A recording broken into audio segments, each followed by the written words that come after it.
Bonsoir à tous. Au sommaire de l'actualité, ce lundi, le verdict du massacre de Sandana en 2022 est tombé. Après plusieurs jours d'audience, la Cour criminelle a confirmé la condamnation à perpétuité des accusés. Les détails dans un instant. Au marché Mbademta dans le 7e arrondissement de la capitale, un incendie survenu ce dimanche a ravagé plusieurs commerces. Un court-circuit serait à l'origine du sinistre qui a causé d'importants dégâts matériels.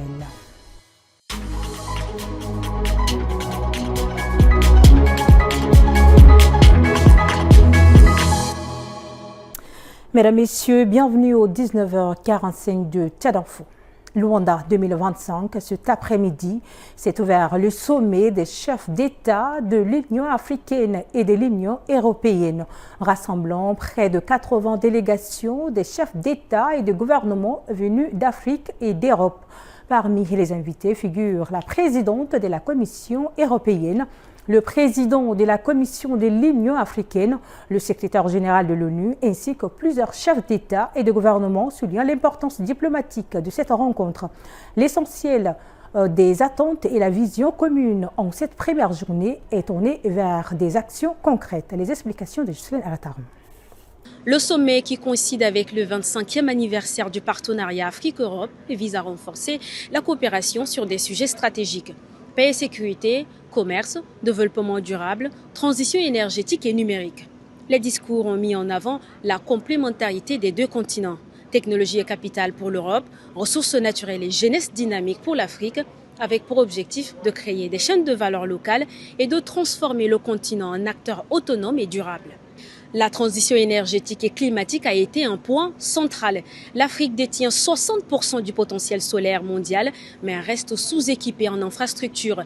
La coopération avec l'Europe pourrait donc permettre une transition juste et inclusive, à condition que les financements, la formation et les projets se traduisent concrètement pour les populations locales. La sécurité et la paix restent des défis majeurs entre conflits régionaux et crises humanitaires. L'Union européenne est confirmée comme partenaire stratégique pour le maintien de la stabilité et le soutien aux opérations de paix africaines.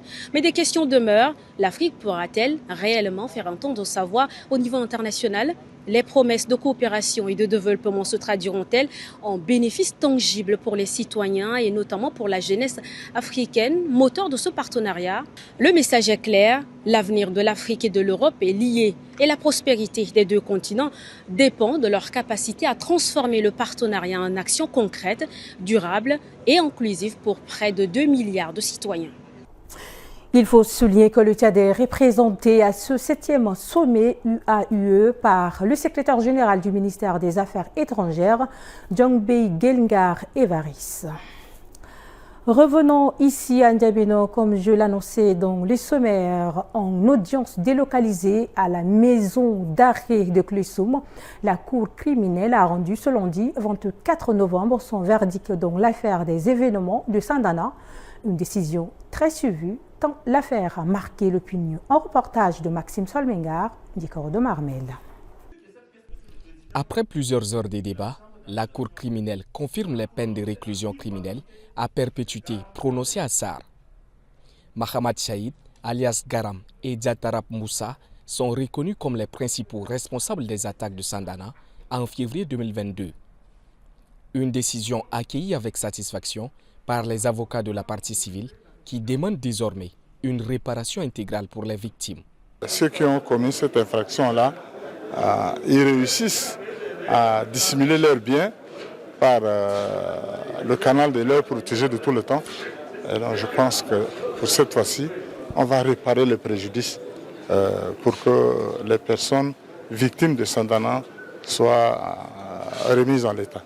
La défense, en revanche, dénonce un verdict jugé trop sévère et estime que plusieurs règles de droit n'ont pas été respectées. Elle annonce vouloir poursuivre la procédure devant d'autres juridictions. J'ai constaté tout le long de ces procès une volonté affichée de ne pas respecter la loi. Une volonté affichée de ne pas respecter la loi parce que nous avons eu à développer des arguments assez convaincants. En février 2022, l'attaque du village de Sandana par ces derniers avait fait une douzaine de morts et provoqué une forte indignation nationale, entraînant des manifestations à N'Djamena et dans le sud du pays pour réclamer justice. Au deuxième titre de ce journal, un violent incendie s'est déclaré tôt ce dimanche 23 novembre au marché Mbadumta dans le 7e arrondissement de N'Djamena. Plusieurs boutiques, dont les points de vente de produits pharmaceutiques et des prêt-à-porter, ont été entièrement détruites. On en fait le point avec Boyum Krios, Fokal Boapsolan. Il est un peu plus de 7 heures quand une épaisse fumée s'élève au-dessus du marché Mbadumta.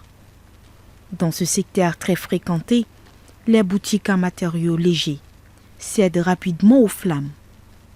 Produits pharmaceutiques, vêtements, électroménagers, rien n'a pu être sauvé. L'incendie s'est déclaré hier vers 7 heures lorsqu'un boutiquier voulait préparer du thé. Il a allumé le gaz, mais malheureusement le brûleur avait une fuite. Ne sachant que faire, il a tenté de jeter la bonbonne dehors et sans s'en rendre compte, les flammes ont envahi les lieux. Certains commerçants ont laissé leur argent sur place et le feu a tout ravagé, y compris les tables des commerçantes. Ils n'ont rien pu sauver. Cela fait vraiment pitié. Je demande donc à l'État de leur venir en aide, sinon la situation sera lamentable. Aucune perte en vie humaine n'est signalée, mais les dégâts matériels sont lourds. Les autorités locales appellent les commerçants à renforcer les mesures de prévention. C'est arrivé. On ne peut pas. C'est une désolation. C'est un regret.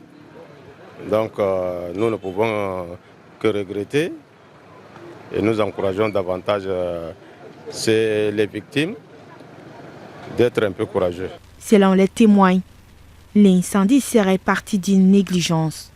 Une bouteille de gaz placée trop près d'un câble électrique nuidé. Le court-circuit aurait provoqué l'explosion, puis l'embrasement du marché. Tchad Info TV, c'est aussi l'actualité en bref, une compilation de Nyakingem Karine. Le président de la République, Mahamat Idriss Déby Itno, a accordé ce midi une audience à l'ancien président de la République du Niger, champion de la Grande Muraille Verte pour l'Union africaine, Mamadou Issoufou. Les discussions ont porté essentiellement sur la mobilisation des ressources pour la mise en œuvre des projets et programmes en faveur de la Grande Muraille Verte ainsi que la paix et la sécurité dans l'espace Sahel. Les priorités du Sahel en matière de sécurité, de développement et de protection de son couvert végétal sont aussi abordés. Le ministre des Finances, du Budget et de l'Économie, Tahir Hamid Ngiling, a reçu ce lundi une délégation du Fonds saoudien pour le développement en mission de supervision des projets financés au Tchad. La rencontre a permis de passer en revue l'état d'avancement des interventions du FSD, en particulier celles inscrites dans le plan Tchad Connexion 2030. Les échanges ont notamment porté sur les projets structurants en cours dans le secteur de l'éducation, des infrastructures, de l'agriculture et de l'eau. Les députés ont interrogé ce lundi le ministre de l'Aménagement du territoire, de l'urbanisme et de l'habitat, Mamat Aselek Alata, sur la question relative à la construction de la digue dans le 9e arrondissement. Cette initiative est portée par le député Aladoum Djarma Baltazar. Au cours des échanges, plusieurs questions ont été adressées au ministre, notamment celle relative à la digue de Walia, toujours inachevée malgré les ressources financières allouées à sa construction. Les députés ont également évoqué la problématique de l'attribution illégale de terrain qui continue de susciter de vives préoccupations. Autre chose à présent, le conseil provincial du MPS a remis ce samedi 22 novembre des kits Starlink aux 10 arrondissements de la capitale. Une initiative présentée comme un pas vers la réduction de la facture numérique. Abakar Lambert, Ndikoro de Marmel. Au siège provincial du parti, l'ambiance est festive pour cette remise officielle. Les responsables du MPS distribuent des kits Starlink destinés aux 10 arrondissements de N'Djamena. Un geste que les organisateurs décrivent comme essentiel pour améliorer l'accès à Internet et réduire les inégalités numériques. L'accès à Internet n'est pas un luxe. Il est devenu en soi une nécessité, un droit d'inclusion, un instrument de formation, d'information, de mobilisation et de transformation sociale. En remettant les équipements, la secrétaire générale adjointe du parti a invité les bénéficiaires à en faire un usage responsable et utile pour leur communauté. Un outil stratégique qui place désormais le Tchad dans le cercle des nations connectées et prêtes à affronter les défis du XXIe siècle. Le don comprend un kit Starlink avec connexion Wi-Fi, un dispositif solaire, un routeur et une carte d'abonnement préchargée. La compagnie Royal Airways a lancé ce lundi 24 novembre son premier vol international à destination de Douala. Une inauguration en présence de la ministre des Transports, des équipes de la compagnie et de plusieurs partenaires du secteur aérien. Regardez. À 10h23, l'appareil s'envole avec une trentaine de passagers. Un vol direct de moins de 2 heures vers Douala, première destination internationale de Royal Airways. L'objectif, faciliter les déplacements entre N'Djamena et Douala, dynamiser les échanges et renforcer la mobilité entre les deux pays.